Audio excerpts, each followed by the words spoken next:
thoughts mo? Ano yung thoughts mo sa naging performance mo?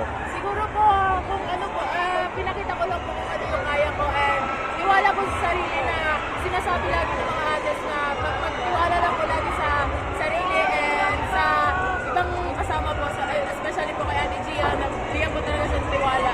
And sa coaches din po na nagtitiwala din po sa akin na ipasok mo ako and always ready lang po yung sarili.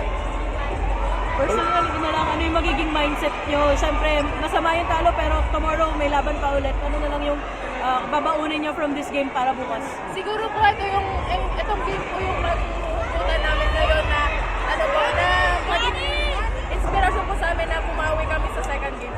Para gano'n lang nakakalaki sa confidence mo kasi first set bound na buong kayo, ikaw talaga yung bungangin sa team, gano'n na nakakalakas yung loob mo.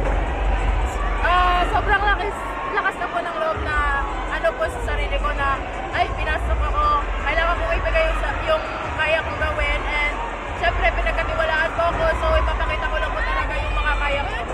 Para nung first set, nung gumagawa ka na si Bella, nag-tweet, ipakita mo daw na hinog ka na, ano ba sabi mo sa suporta ng mga ate mo sa Amy? Syempre po, thank you, nagpapasalamat po ako sa mga ates ko din po sa Enyo Lady Bulldogs po kasi hindi po, ang mga nagagawa ko po dito